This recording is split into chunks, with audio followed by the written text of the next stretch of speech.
So as I was browsing my different feeds today, something cropped up on my feeds about a new CVE, a vulnerability in OpenSSH. OpenSSH is widely used across many Linux systems, and this vulnerability is a race condition vulnerability that basically allows remote code execution over as root if it works within like the 100,000 whatever tries that it gets to. But basically, Qualys Threat Research Unit has detailed a severe security flaw dubbed regression that leaves millions of Linux systems vulnerable to remote code execution. So, identified as CVE-2024-6387, affects OpenSSH's server SSHD on glibc-based Linux systems, allowing unauthenticated attackers to gain root access and potentially seize complete control of the affected machines. So they kind of, let's see, impacts default configuration, doesn't require user interaction. So here's what is interesting. So this bug marks the first OpenSSH vulnerability in nearly 2 decades.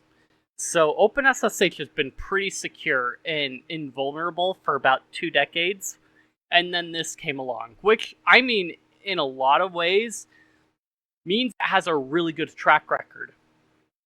So it affects default configuration, doesn't require user interaction, posing a significant exploit risk. Let's see, 14 million potentially vulnerable SSH servers instances identified through census and showdown searches. Approximately 700,000 of these are exposed to the internet, accounting for a significant portion of their global customer base. Let's see, gain full system. Well, you're going in as root. You can do whatever you want as root if you are able to exploit this particular race condition. And all you need is that root in one system. Due to its remote race condition nature, advancements in deep learning could significantly increase exploitation rates. These technologies may provide attackers. Yeah, so you've got a couple tools that'll like help lower that rate of being able to exploit it, or well, increase the success rate of being able to exploit it. But yeah, so of course you want patch management. I believe they've already put out a patch for OpenSSH. If you are vulnerable and happen to have this problem, then update immediately. Let's see, enhanced access control, limit SSH access through the network. So of course this is like, okay, keep it within your scope. Network segmentation and intrusion detection. Segmenting networks, these are pretty basic. Like, you're gonna, if you have a proper security model in place, you're already gonna have like access control. So you're gonna limit who's able to SSH into systems, what users are able to do that. You're gonna, in many cases, disable root SSH access. So you have to log in as a secondary user in order to get it, and even then, if someone tries to log in as root, they're locked out completely from it, which is possible with SSHD. And then network segmentation and intrusion detection is kind of a basic for it. Because you're segmenting off networks to keep other people from seeing what they're not supposed to otherwise. But yeah, so here is the Qualys blog post about it. So let's see, the vulnerability is a signal handler race condition in OpenSSH's server, allows unauthenticated remote code execution. So if you have been configuring your SSHD, then you should mostly be fine. Again, it affects SSHD in its default configuration. So if you are basically going in and you are configuring your SSHD to fit your situational needs, then you should mostly be fine, rather than relying on the default configuration. Let's see, you've been identified 14 million potentially vulnerable OpenSSH server instances exposed to the internet. So this 14 million is like basically they found 14 million servers that have OpenSSH and use it as their remote code, use it as a remote control option. And that doesn't necessarily mean that they are using the default configuration. Anonymized data from Qualys CSAM 3.0 with external attack surface management data reveals, let's see, this accounts for 31% of all internet-facing instances with OpenSSH and are, let's see, approximately 700,000 external internet-facing instances are vulnerable. This accounts, yeah, okay. Interestingly, over 0.14% of vulnerable internet-facing instances with OpenSSH service have an end-of-life, end-of-support version of SSH running. So they haven't been updating in that small percentage. So with the race condition and things like that, then yeah.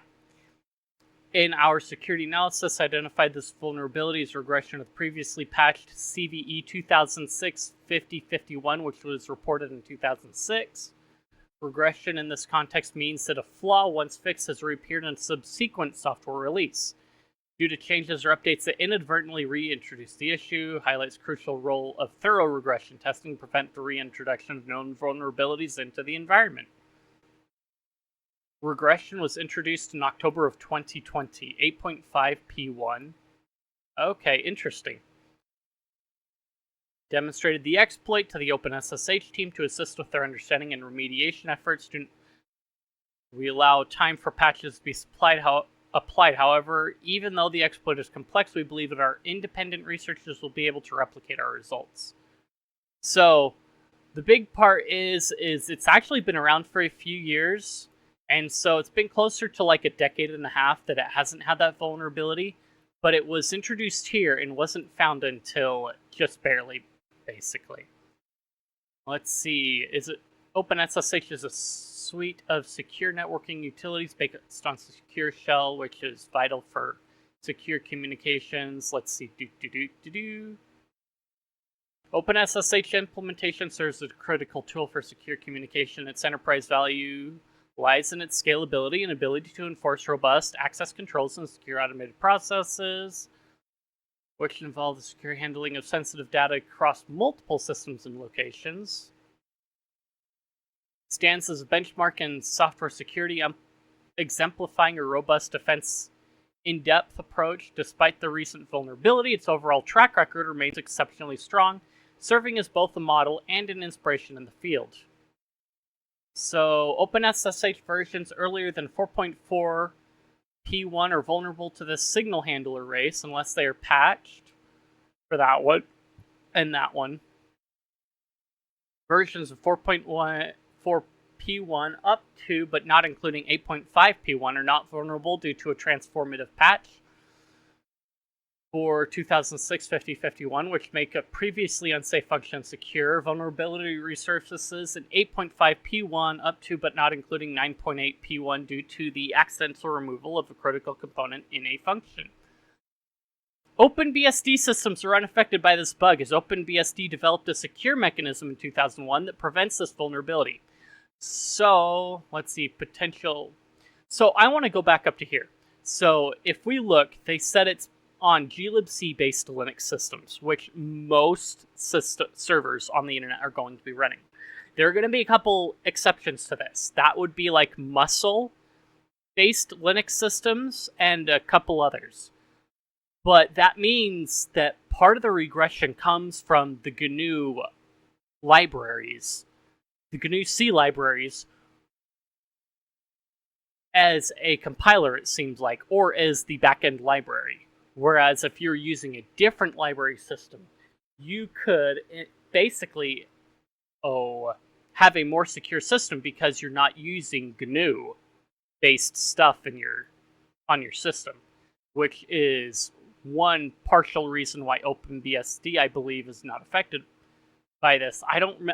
They might compile by GNU, but then OpenBSD also has different stuff in the kernel in order to prevent this approach from happening, because OpenSSH is one layer, and then there are certain things you can enable in the kernel that will further enhance that security, just as they were saying with layered security. Let's see. This vulnerability, if exploited, could lead to full system compromise where an attacker can execute arbitrary code with the highest privileges, resulting in complete system takeover. Let's see. It could facilitate network propagation, allowing attackers to use the compromised system as a foothold to traverse and exploit other vulnerable systems within the organization, because you need a forward operating base in enemy territory. Moreover, gaining root access would enable attackers to bypass critical security mechanisms such as firewalls and detection systems and logging mechanisms, further obscuring their activities. Because you've got root and you're already in the network on a system that is approved on the network. Let's see. And as root, you've also got access to every single file on the system. So you can mess with things and actually get a lot of traffic that you wouldn't be able to normally.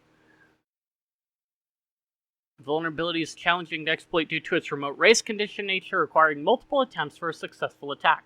This can cause memory corruption and necessitate overcoming address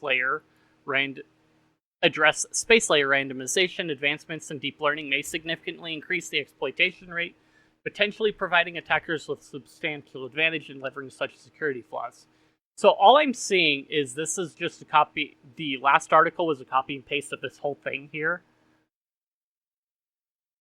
So we go over here. Let's see, summary, preliminary note. OpenSSH is one of the most secure software in the world. This vulnerability is one slip-up in an otherwise near-flawless implementation. Its defense and depth design and code are a model and an inspiration, and we thank OpenSSH's developers for their exemplary work. We discovered a vulnerability in OpenSSH's server. If a client does not authenticate within login grace time seconds, default is 120, 600 in old OpenSSH versions, then SSHD's SIG alarm handler is called asynchronously. But this signal handler calls various functions that are not async signal safe. This race condition affects the SSHD in its default configuration. On investigation, we realized that this vulnerability is in fact a regression of CVE-2024-6387, which was reported in 2006 by Mark Dowd. Let's see. The regression was introduced in 752250C, which accidentally removed an if-def do log safe in SIGHAN from SIGDIE, a function that is directly called by SSHD's SIG alarm handler. Let's see. This vulnerability is exploitable remotely on glibc-based systems where syslog itself calls async unsignal safe functions. For example, malloc and free, an unauthenticated remote code execution as root affects because it affects SSHD's privileged code, which is not sandboxed and runs with full privileges. We have not investigated any other libc or operating system. But OpenBSD is notably not vulnerable because its SIG-alarm handler calls syslog-r, an async signal-safe version of syslog that was invented by OpenBSD in 2001.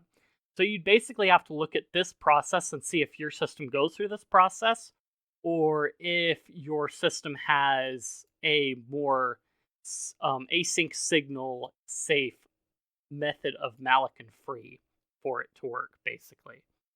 Or async signal safe syslog implementation. We drew inspiration from a visionary paper, Delivering Signals for Fun and Profit, which was published in 2001. Okay, I am going to open a new tab. Nevertheless, we immediately face three major problems. We find a useful code path that, if interrupted at the right time by SIG alarm, leaves SSHD in an inconsistent state, and we must then exploit this inconsistent state inside SIG alarm handler. We must find a way to reach this useful code path in SSHD, maximize our chances of interrupting it at the right time. We must find a way to further increase our chances of interrupting this useful code path at the right time remotely. So basically, they're looking at speedrun strats here. Like, they're looking for that frame-perfect execution. Let's see.